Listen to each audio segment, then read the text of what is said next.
30년쯤에 있습니다. 사무엘상 15장 1절부터 9절까지 말씀 찾으셔서 우리 한 목소리로 같이 읽겠습니다. 사무엘상 15장 1절부터 9절까지.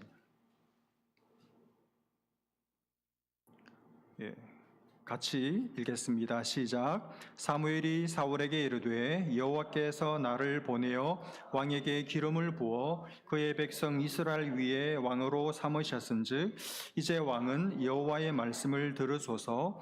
만군의 여호와께서 이같이 말씀하시기를 아말렉이 이스라엘에게 행한 일 곧 애굽에서 나올 때 길에서 대적한 일로 내가 그들을 벌하노니 지금 가서 아말렉을 쳐서 그들의 모든 소유를 남기지 말고 진멸하되 남녀와 소아와 젖먹는 아이와 우양과 낙타와 나귀를 죽여라 하셨나이다 하니 사울이 백성을 소집하고 그들을 들라임에서 세어보니 보병이 20만 명이요 유다 사람이 10,000명이라.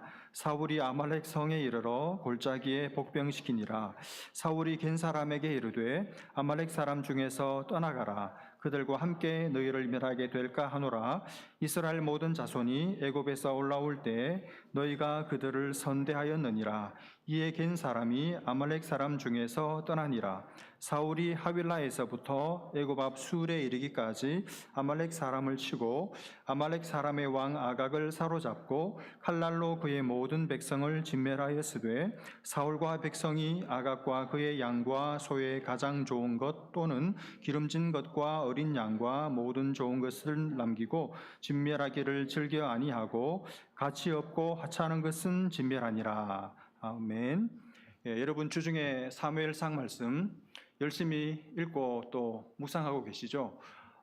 이스라엘 백성들이 다른 나라와 같이 우리에게도 왕을 주십시오 이렇게 떼를 쓰고 간청을 해서 결국 하나님께서 이스라엘의 초대 왕으로 사울이라는 사람을 왕으로 세우셨습니다. 오늘 본문에 와서 하나님께서 이 사울 왕에게 한 가지 지시를 명령을 내리세요. 1절 말씀을 다시 한번 보십시오.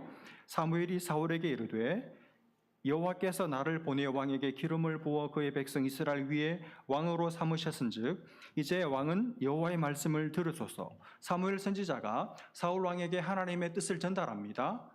하나님의 말씀을 잘 들어보십시오 라고 하면서 하나님의 어떤 명령을 내리십니까? 2절 3절을 보면 만군의 여호와께서 이같이 말씀하시기를 아말렉이 이스라엘에게 행한 일 곧 애굽에서 나올 때 길에서 대적한 일로 내가 그들을 벌하노니 지금 가서 아말렉을 쳐서 그들의 모든 소유를 남기지 말고 진멸하되 남녀와 소아와 젖먹는 아이와 우양과 낙타와 나귀를 죽이라 하셨나이다 하니 하나님의 명령이 뭐냐 하면 이 아말렉이라는 족속이 있는데 이 아말렉을 그냥 다 죽여버리라는 거예요. 진멸하라는 겁니다. 인정사정 봐주지 말고 그리고 전리품을 조금 남길 생각도 하지 말고 아예 생명이 있는 기식이 있는 모든 생명체는 다 죽이라는 명령을 사무엘이 왕 사울에게 전달했습니다. 보통 전쟁은 싸워서 승리하고 나면 전리품을 얻잖아요. 그리고 상대편의 제일 사령관 왕을 사로잡아서 영광을 취하고 전리품을 얻어야 용병을 그리고 싸움에 수고한 병사들에게 이제 일정 부분 몫을 나눠줄 수 있지 않습니까? 그런데 하나님께서 명령하시기를 이번에 이 전쟁은 그런 전리품조차 남기지 말고 전부 다 죽여버리라는 겁니다. 근데 그렇게 해야 하는 이유를 설명하시는데 그들이 아말렉이 이스라엘에게 행한 일 때문에 그렇게 하라는 거예요. 여러분 아말렉이 이스라엘에게 어떤 일을 했습니까? 이것을 알려면 신명기 25장으로 좀 가야 합니다. 신명기 25장 17절 18절 말씀 아마 자막이 나올 텐데 이렇게 말씀합니다. 너희는 애굽에서 나오는 길에 아말렉이 내게 행한 일을 기억하라. 여러분 아말렉이 행한 일이 뭐죠? 곧 그들이 너를 길에서 만나 네가 피곤할 때 내 뒤에 떨어진 약한 자들을 쳤고 하나님을 두려워하지 아니하였느니라. 이스라엘 백성들이 출애굽할 때 그 이제 행렬을 쭉 일렬로 이루어서 쭉 행진을 하는데 앞에 있는 힘 있는 장수들, 젊은 사람들을 치지 않고 비겁하게 저 뒤에 축 처져서 피곤해하고 약한 노약자들, 힘없는 여인들, 어린아이들, 노인들 그런 사람들을 아말렉이 뒤에서 습격했다는 말입니다. 그렇게 한 이유는 그들이 하나님을 조금도 두려워함이 없었기 때문이라는 것이죠. 하나님 무서운 줄 모르니까, 하나님을 우습게 알고 하나님을 두려워하지 않으니까, 하나님 백성 알기를 우습게 알고 하나님과 언약을 맺은, 하나님과 카버넌트 계약을 맺은 언약 백성인 이스라엘을 우습게 알고 가볍게 여기고, 그래서 그 하나님의 백성들을 공격하고 교회를 공격한 사람들, 다시 말하면 이 아말렉은 단순히 한 족속에 불과한 자들이 아니라 적그리스도를 상징하는, 사탄의 세력을 상징하는 영적인 함의를 가지고 있는 족속이 아말렉이에요.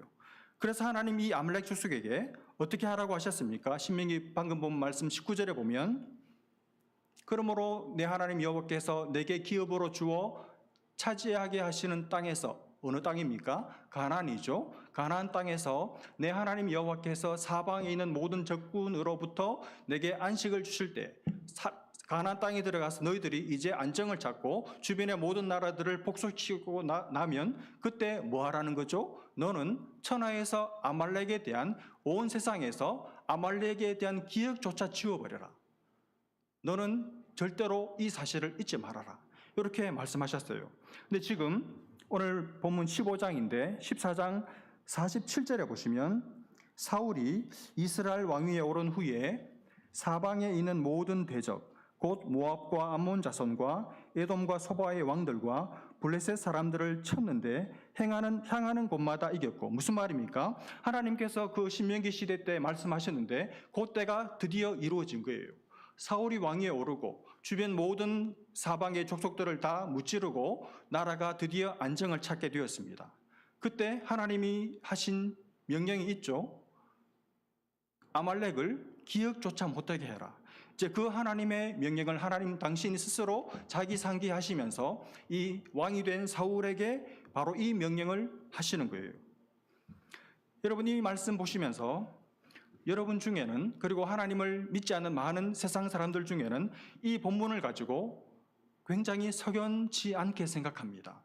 하나님을 잔혹한 하나님, 하나님을 무자비한 하나님, 하나님을 인정사정 없는 그런 잔인한 하나님으로 하나님을 인식해서 구약의 하나님을 조롱하고, 신약의 하나님은 사랑의 하나님이지만 구약의 하나님은 폭압적이고 폭력적인 하나님이라고 생각하는 사람들이 많습니다. 얼핏 보면 그렇게 보일 수 있죠. 그러나 여러분, 그렇지 않아요. 여러분, 이렇게 생각하셔야 됩니다. 일단 실제로 이 아말렉하고 이스라엘이 실제로 한판 붙죠. 르비딤 전투에서 붙잖아요. 르비딤에 이스라엘 백성들이 출입해서 머물고 있었을 때 아말렉이 급습해 쳐들어왔습니다. 그게 출애굽기 17장에 나오죠. 그래서 이제 여호수아 장군이 필두가 되어서 아말렉과 싸우는데, 산 아래에서는 이스라엘과 아말렉이 전쟁을 벌이고, 산 위에서는 모세가 지팡이를 든 손을 하늘 향해서 들고 기도하고 있고, 기도하는 소리는 점점 힘이 빠져서 내려가니까 옆에 있던 아론과 훌이 모세의 손을 붙들어 주어서, 모세의 손이 들려 있을 때는 여호수아가 이기고, 모세의 힘이 손이 내려갈 때는 이스라엘이 지는 그런 일이 벌어지죠. 하나님의 사람이 기도하고 있을 때, 영적인 싸움에서 기도가 계속 올라가고 있을 때 하나님의 백성들이 이기고, 하나님의 백성들이 기도하지 않고 잠자고 힘이 빠져 있을 때 영적으로 지는. 재밌는 게, 어떤 사람은 기도하자 그럴 때 함께 아론과 훌이 되어서 붙어주는 사람이 있어요. 붙어줘서 기도하는 사람의 힘이 빠질 때 도와주는 사람이 있습니다. 근데 목회하다 보면 가만히 보면 어떤 사람은 내가 손 들고 기도하고 있는데 이 손에 힘이 빠지려고 하는 내 사정도 모르고 여기 매달리는 사람, 매달려가지고 그냥 푹 쓰러지게 만드는 그런 사람들도 있습니다. 들을 게 있는 사람만 들으십시오. 어쨌든 이 여호수아가 모세의 기도로, 하나님의 도우심으로 아말렉을 물리치죠. 그때 하나님이 이렇게 말씀하셨어요. 출애굽기 17장 14절. 여호와께서 모세에게 이르시되 이것을 책에 기록하여 기념하게 하고 여호수아의 귀에 외어 들리라. 내가 아말렉을 없이 하여 천하에서 기억도 못하게 하리라. 이렇게 말씀하셨는데, 그리고 나서 이제 몇 년이 지났냐 하면 지금 사울이 왕이 되었을 때 이때로부터 시작해서 이제 450년의 시간이 흐른 거예요. 굉장히 긴 시간이 흘렀습니다. 그 긴 시간이 흐르는 동안, 그 오랜 세월이 지나는 동안 이 아말렉은 그 많은 시간 동안 전혀 변화가 없었습니다. 여전히 약한 민족이 되어가지고 힘없고 약한 민족들을 약탈해 먹고 비겁하고 비열한 방법으로 악당 노릇을 하면서 주변을 괴롭히면서 살아왔습니다. 온갖 폭력과 온갖 음란으로 하나님이 주신 그 땅을 더럽혀 왔습니다. 그들은 지난 450년 동안 전혀 달라진 게 없었어요. 전혀 변화가 없었습니다. 지속적으로 악행을 저질러 왔습니다. 다시 말하면 하나님 아말렉을 향해서 지난 무려 4년도 아니고 45년도 아니고 450년 동안을 하나님이 기다려오신 거예요. 말하자면 기회를 주신 것입니다. 그들의 악행을 버리고 삶을 고치고 선한 길로 돌아오기를 기다려오셨습니다. 수많은 기회를 수많은 세월 동안 주셨습니다. 그런데도 그들은 돌아오지 않았습니다. 변함없이 지속적으로 악을 저질렀고 하나님의 백성들과 교회인 이스라엘 백성들을 괴롭혀 왔어요. 그래서 이제 더 이상은 안 되겠기에 하나님 드디어 진멸하라는 명령을 내리신 것이죠. 여러분, 하나님의 매는, 하나님의 심판은 즉각적이지 않습니다. 만약 하나님이 우리가 잘못할 때마다 매를 드신다면 우리는 맞아도 수억 번, 수천억 번도 더 맞았을 거예요. 그러나 하나님 그렇게 하시지 않아요. 하나님 우리에게 매를 대실 때, 하나님 어떤 사람, 어떤 가정, 어떤 교회, 어떤 민족을 심판하실 때 즉각적으로 심판하시는 법이 없습니다. 하나님 오래 참으세요. 오래 기다리십니다. 기회를 주십니다. 죄를 뉘우치고 돌아올 기회를 하나님 반드시 주십니다. 하나님의 심판이 임했을 때는 하나님의 거의 무한에 가까운 기회가 끝나고 난 다음에야 하나님의 매를 한 번 드신 거예요. 하나님의 기다림은 오랜 기다림입니다. 하나님의 기다림은 충분한 기다림입니다. 누구도 억울하다고 말할 수 없을 정도로 넘치는 기다림이 우리 아버지의 기다림이에요. 그런데도 돌이키지 않으면 하나님 매를 대시고 여러분 심판하시는 것이죠. 그래서 여러분 인생 중에 하나님의 매를 맞으면서 하나님의 심판을 받으면서 어느 누구도 하나님 어떻게 이럴 수가 있습니까? 하나님 저 너무너무 억울합니다. 하나님 저에게 대해서 너무 냉대하셨습니다. 그렇게 말할 수 있는 사람은 없어요. 하나님 충분히 돌아올 기회를 주셨습니다. 오래 참으셨어요. 그들이 하나님 믿기를, 하나님께 돌아오기를 싫어해서 그들이 하나님의 선하신 오래 참으심을 멸시하고 짓밟고 그것도 찬 것이죠. 여러분 베드로후서 3장 9절 말씀을 한번 보십시오. 베드로후서 3장 9절. 주의 약속은 어떤 이들이 더디다고 생각하는 것 같이 더딘 것이 아니라 오직 주께서는 너희를 대하여 오래 참으사 아무도 멸망하지 아니하고 다 회개하기에 이르기를 원하시느니라. 이게 하나님의 마음이에요. 이게 너희 대신에 너 혹은 여러분 이름을 한번 넣어 보십시오. 오직 주께서는 나를 대하여 오래 참으사 나로 멸망하지 아니하고 다 회개하기에 이르기를 원하시느니라. 하나님의 본심, 하나님의 소원, 하나님의 마음은 우리의 멸망, 우리의 심판이 있지 않고 그 오랜 기다림을 활용해서 하나님 아버지의 품으로 돌아오는 것이 하나님의 소원이라는 말이죠. 여러분 하나님 우리에게 오래 참으십니다. 우리가 잘못해도 죄를 지어도 마음 아프시지만 참으세요. 곧장 화를 내시지 않습니다. 모른 척 해주시면서 기다리시죠. 그래서 우리가 멸망하지 않고 구원에 이르기를 하나님 원하십니다. 그래서 베드로후서 3장 15절을 보십시오. 또 우리 주의 오래 참으심이 구원이 될 줄로 여기라. 우리가 사랑하는 형제 바울도 그 받은 지혜대로 너희에게 이같이 썼고 또 우리 주의 오래 참으심이 구원이 될 줄로 여기라. 우리가 구원받게 되는 것은 하나님께서 우리에 대하여 오래 참으심이 이것이 있기 때문이죠. 하나님의 오래 참으심, 이게 우리의 구원의 발판이 된다는 뜻입니다. 얼마나 감사합니까? 여러분 하나님 오늘도 우리를 기다리고 계세요. 하나님 오늘도 우리를 부르고 계십니다. 죄를 지은 우리, 하나님의 오래 참으시는 사랑을 별것 아닌 것으로 생각하고 자행자제하며 살았던 우리를 향해서 오늘도 하나님 목소리를 높이시면서 우리를 지금도 부르고 계십니다. 잘못해도 죄를 지어도 하나님의 마음을 찢어 놓아도 하나님 그래도 기다리십니다. 당장 벌 주시지 않아요. 참으시고 기다리십니다. 죄를 돌이키고 회개하고 돌아오기를 기다리십니다. 하나님, 저한테는 기회 안 주셨는데요. 이렇게 말할 수 있는 사람 아무도 없어요. 하나님, 모든 인생들에게 돌아올 기회를 주십니다. 그런데도 돌이키지 않고 끝까지 돌아오지 않으면 스스로 기회를 놓치는 것이죠.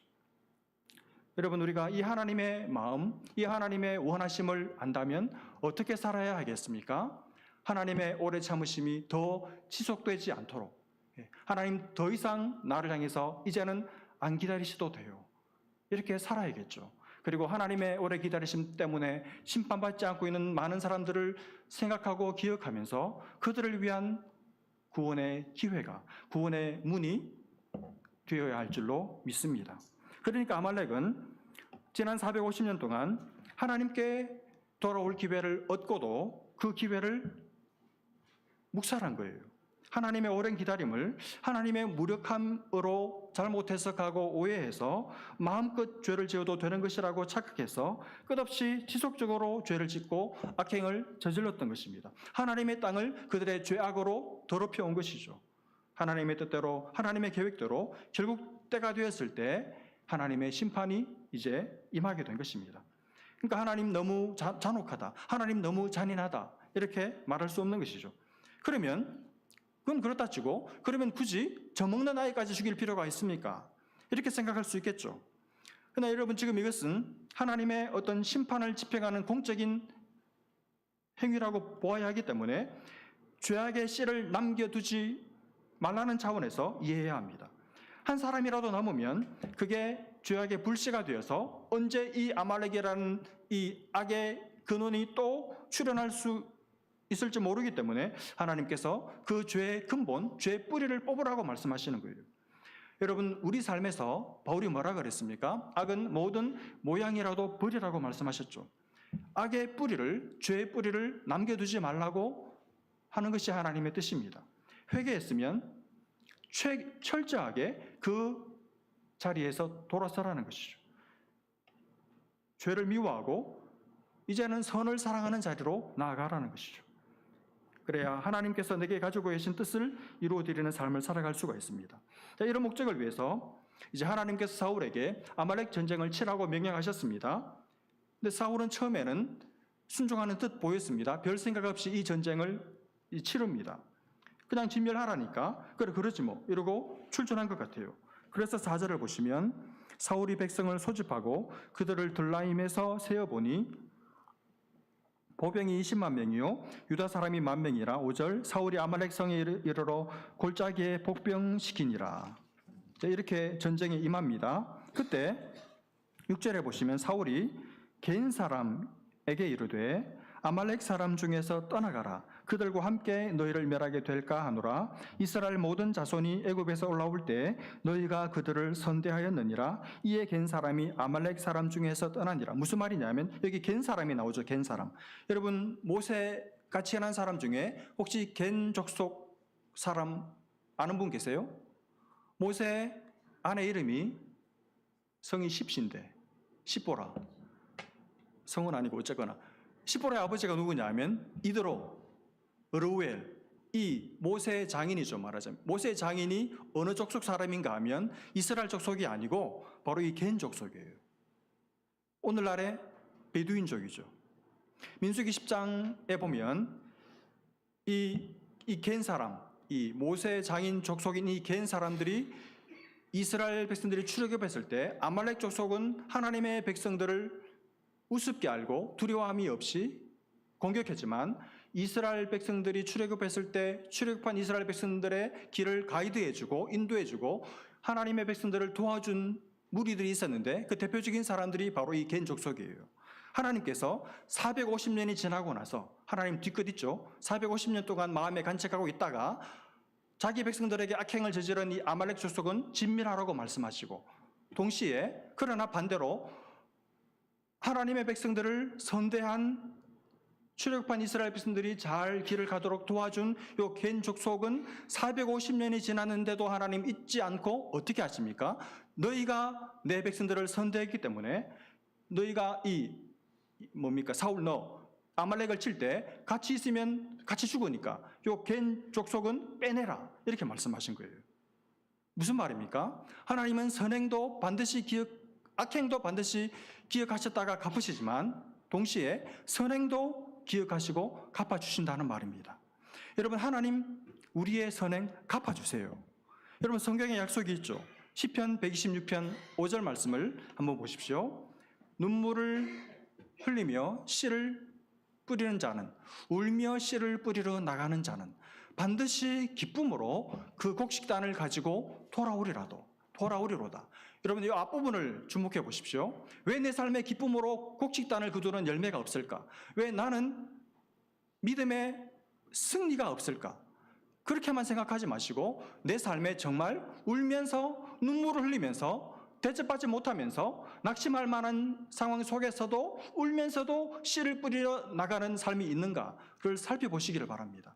정말 울면서 씨를 뿌리러 나가는 사람에게 하나님은 어떻게 하십니까? 반드시 틀림없이 네가 씨를 뿌릴 때는 눈물이 있었지만 그러나 반드시 기쁨을 가지고 그 곡식단을 가지고 돌아오는 열매가 수확의 때가 있을 것이라고 말씀하십니다.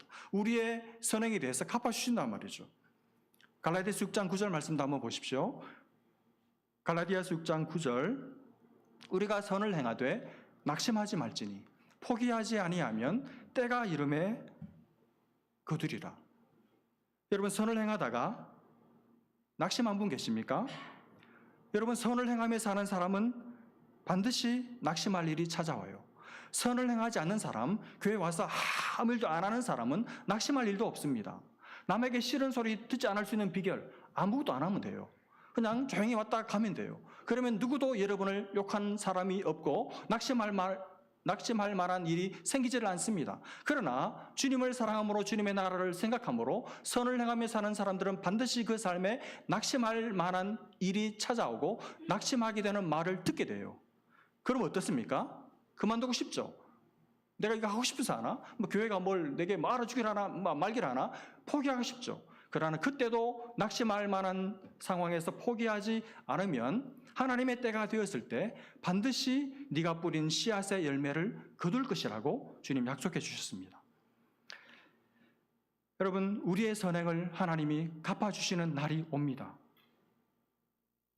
그렇게 이제 사울이 정리를 다 하고 나서 드디어 진멸전쟁을 치르죠. 7절, 8절을 보시면 사울이 하윌라에서부터 애굽 앞 술에 이르기까지 아말렉 사람을 치고, 다음 8절, 아말렉 사람의 왕 아각을 사로잡고 칼날로 그의 모든 백성을 진멸하였어요. 여러분, 8절 말씀에서 이상하게 생각이 되는 부분이 없습니까? 하나님은 모든 아말렉을 다 죽여라, 진멸하라고 말했잖아요. 말씀하셨잖아요. 근데 사울이 진멸 전쟁을 치르면서 왕 아각을 죽였습니까? 아니면 안 죽였습니까? 안 죽였어요. 사로잡고, 이걸 어려운 한자말로 뭐라고 말합니까? 생포한 거죠. 생포. 산채로 포로로 잡은 겁니다. 죽이지를 않았습니다. 순종하긴 했는데 선택적으로 순종한 것이죠. 백성들은 다 진멸을 했는데 왕은 살려놓았습니다. 왜 그랬을까요? 왕은 쓸모있고 백성들은 자기가 볼 때 쓸모없으니까 그랬겠죠. 자기 판단을 집어넣어서 자기 이익을 기준으로 순종하기도 하고 불순종하기도 한 것이죠. 그러니까 근본적으로 이 사울은 하나님의 말씀에, 하나님의 이 명령에 순종하고자 하는 자세, 순종하고자 하는 태도 자체가 없었어요. 하나님의 명령보다 자기 판단, 자기 이익이 더 중요했습니다. 그래서 순종하는 것 같지만 사실은 선택적인 순종을 한 것이죠. 왜냐하면 사울의 마음이 이미 자기 탐심, 욕심으로 가득 차 있었기 때문입니다. 여러분, 우리의 마음에 하나님의 은혜로 가득 차 있으면 하나님 앞에 철저한 순종, 온전한 순종을 할 수 있습니다. 그러나 우리 속에 자기 아젠다, 자기 생각, 자기 욕심이 가득 차 있으면 하나님의 말씀을 들어도 선택적으로 분별해서 순종할 수밖에 없는 것이죠. 여러분, 질문, 선택적으로 한 순종은 순종일까요? 우리 입장에서는 순종했다고 항변할 수 있겠죠. 그러나 하나님은 그것을 순종한 것으로 보시지 않습니다. 여러분, 우리가 신앙생활하면서 하나님을 왕으로 모시고 살면서 나름대로 말씀을 듣고 들은 말씀에 순종하는 삶을 살려고 하지만 우리는 얼마나 자주 이 선택적인 순종을 하고 사는지 몰라요. 순종을 아예 안 하는 것은 아닙니다. 하나님의 말씀을 듣지 않는 것은 아닙니다. 하나님의 말씀을 들었고 그 들은 말씀에 순종하는 것처럼 보입니다. 근데 문제는 부분적으로 순종해요. 선택적으로 순종하죠. 내게 도움이 안 되고 내게 너무 힘들 것 같고 내게 손해가 될 것 같으면 순종하지 않습니다. 반만 순종하고 반은 순종 안 하죠. 주님을 섬기지 않는 것은 아닙니다. 그러나 온전히 섬기지는 않습니다. 헌금하기는 해요. 안 한 건 아니죠. 그러나 온전한 헌금은 안 해요.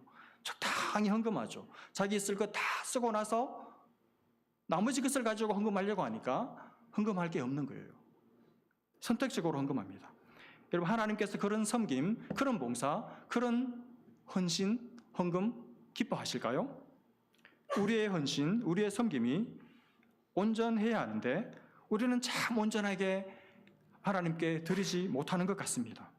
여러분, 하나님이 하라고 하시는 것은 내가 선택하면 안 돼요. 하라고 하시면 다 해야 하는 것이죠. 이 선택적 순종이 더 점입가경으로 흘러갑니다. 9절을 보십시오. 사울과 백성이 아각과 그의 양과 소의 가장 좋은 것 또는 기름진 것과 어린 양과 모든 좋은 것을 남기고 진멸하기를 즐겨 아니하고 가치 없고 하찮은 것만 진멸하니라. 하나님의 명령은 까맣게 잊어버리고 좋은 물건들, 가치 있어 보이는 물건들 보고 나니까 사울의 눈이 뒤집은 거예요. 욕심이 발동하게 되었습니다. 견물생심이라 그러죠. 좋은 물건 보니까 마음에 욕심이 생긴 것이죠. 그래서 좋아 보이는 것은 다 남기고 진멸하고 싶지 않고 별 가치 없고 하찮아 보이는 것은 하나님의 명령에 순종하는 것처럼 행세하면서 다 진멸해 버립니다. 욕심에 하나님의 말씀은 그냥 등 뒤로 다 집어 던져버린 것이죠. 여러분, 지금 사울의 마음에 남아있는 것이 뭐라고 생각하십니까? 하나님의 말씀이 그 마음속에 있을까요? 하나님의 말씀은 없고 탐욕, 욕심밖에 안 남은 것이죠.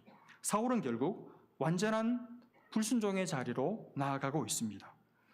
여러분, 사울의 이 하나님의 말씀에 반쪽짜리 순종, 그래서 온전치 못한 순종하는 이 모습을 보시면서 여러분 중에 이 사울의 형편에 혹시 동정이 가는 분이 계십니까? 저는 동정이 안 가요. 왜냐하면 사울이 이런 선택, 이런 결정을 내리고 있는 이 장면에서 사울이 고뇌하는 장면을 저는 찾아볼 수가 없습니다. 고민하는 흔적이 안 보여요. 그야말로 깨끗이 하나님의 명령은 새까맣게 다 잊어버리고 자기 탐욕을 주인 삼아 달려가고 있는 모습만 보입니다. 그래서 저는 동정이 안 가요. 여러분, 우리가 부족하고 또 우리가 연약해서 마음으로는 하나님의 말씀에 순종하고 싶은데 근데 부족하고 연약해서 부분적으로 순종할 수도 있죠. 그러나 사울은 그게 아니에요. 사울은 마음 자체가 없습니다. 순종하고자 하는 마음이 없어요. 여러분이 지난 주중에 이 사무엘상 말씀을 쭉 보셨다면 사울이 왕이 되고 나서 저는 사울에게서 찾아볼 수 없는 것이 있었습니다. 그게 뭐냐 하면 하나님을 향하는 마음이에요. 하나님을 향하는 마음. 여러분, 목회를 하면서 어떤 사람들을 만나보면 어떤 분의 마음속에 정말 하나님을 향하는 마음이 느껴지는 분이 있습니다. 하나님을 생각하는 마음, 하나님을 향하는 마음이 막 뜨겁게 달아오르는 것이 제 가슴으로 밀려 들어오는 그런 게 느껴지는 분들이 있어요. 또 어떤 분들을 보면 하나님을 향하는 마음이 조금도 느껴지지 않는 분들도 있습니다. 교인이 아닌 게 아닙니다. 하나님을 안 믿는 것은 아닙니다. 그러나 하나님을 향한 마음이 느껴지지 않는 분들이 있어요. 자기밖에 없어. 자기 생각, 자기 아젠다, 자기 판단, 자기 생각밖에 없는 사람들. 만나고 싶지 않아요. 사울이 그런 사람입니다. 사울이 왕이 되어서 하나님의 전쟁을 치르고 있는 이 장면에서도 하나님의 말씀에 순종하고자 하는 마음을 저는 조금도 느끼지 못하겠습니다. 여러분, 사울의 장면과 전혀 상반되는 한 사람을 우리는 알고 있죠. 누굽니까? 사울의 뒤를 이어서 이스라엘의 왕이 되는 2대 왕 다윗이죠. 다윗은 사울과 달라요. 달라도 너무너무 다릅니다, 여러분. 다윗은 마음이 달랐어요.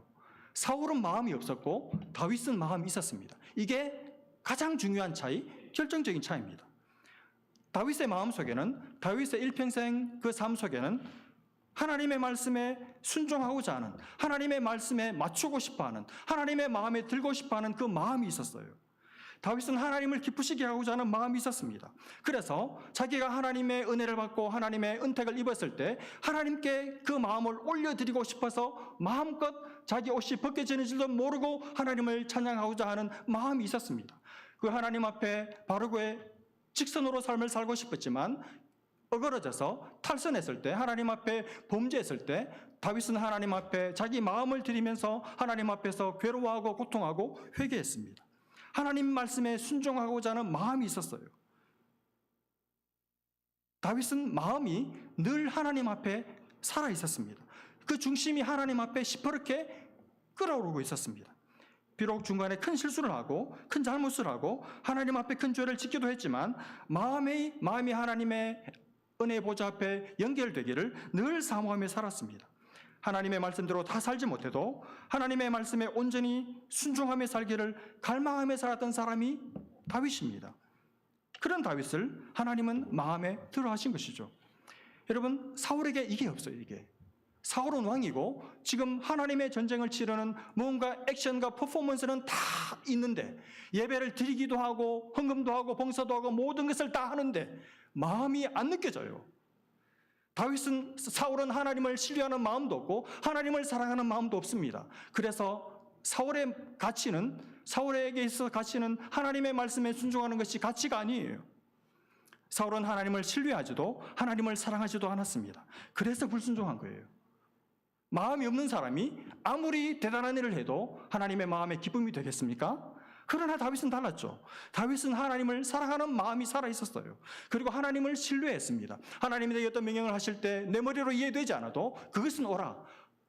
하나님이 옳은 일을 하시기 때문에 옳은 것이 아니고 하나님이 말씀하시기 때문에 옳은 거예요. 여러분, 누가 하나님의 말씀을 듣고 누가 하나님의 말씀에 순종할 수 있습니까? 하나님을 향한 마음이 살아있는 사람, 하나님을 향한 신뢰, 하나님을 향한 사랑이 살아있는 사람이 순종해요. 그 사람이 비록 순종하는 일에 100% 온전한 순종을 드리지 못해도 그 순종은 하나님이 보실 때 완전한 순종입니다. 하나님이 기뻐 받으시는 순종, 하나님의 마음에 드는 삶을 산 사람이죠. 이런 말씀 마무리하면서 저는 우리 모든 교우들이 이 다윗이 가지고 있었던 마음을 가지고 살아갈 수 있었으면 좋겠습니다. 하나님을 신뢰하는 마음. 누가 어떻게 말해도, 세상 사람들이 어떻게 하나님을 잔혹한 하나님이라고 욕을 쏟아부어도 하나님이 옳기 때문에 하나님이 하신 모든 일들은 다 옳아. 하나님이 그 사람에게, 하나님이 나에게 하신 모든 일들은 내 머리로 이해되지 않고 내 마음으로 받아들이고 싶지 않아도 하나님은 옳아. 그러므로 나는 순종하려고 해. 이 하나님을 신뢰하는 마음, 하나님을 전폭적으로 신뢰하는 마음, 그리고 하나님을 사랑하는 마음, 이게 있었으면 좋겠어요. 이게 있어야 하나님의 말씀을 들을 수 있고 이 마음이 살아있어야 하나님의 말씀대로 순종하려고 하는 삶을 살아갈 수 있는 것이죠. 여러분, 그렇게 사는 여러분과 제가 될 수 있기를 바랍니다.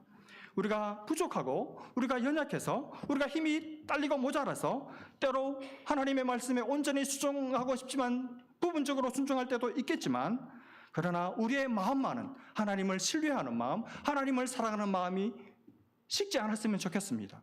여러분, 마음이 없는 사울을 하나님은 버리셨습니다. 그러나 마음이 살아 있었던 다윗, 비록 중간에 실수했지만 하나님은 절대로 다윗을 버리지 않으셨고 다윗을 통해서 우리의 구주 메시아를 이 땅에 하나님은 보내기를 기뻐하셨습니다.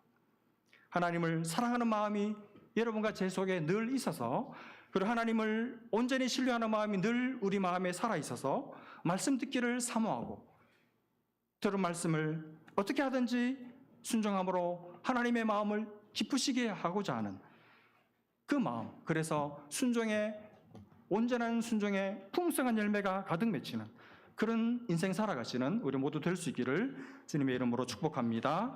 기도하겠습니다. 하나님 아버지, 사울과 다윗의 결정적인 차이, 이 차이가 하나님의 버림받고 하나님의 손에 쓰임받고를 결정했던 것을 보면서 하나님, 우리 새롭게 세우실 직분자들, 우리 교회를 섬기는 모든 사랑하는 교우들 마음속에 사울처럼 마음 없이 퍼포먼스만 드립다 해야 되는 어리석은 자들 되지 않고 마음을 실어서 하나님을 전폭적으로 신뢰하고 하나님을 사랑하는 마음이 있어서 하나님 작은 부분에도 들은 말씀에 따라 순종하고자 하는 삶이 있어서 내 삶에 풍성한 열매가 가득 맺히는 복된 삶 살아가는 우리 모든 성도들 다 되게 하여 주옵소서. 믿고 감사하며 예수님의 이름으로 기도합니다. 아멘.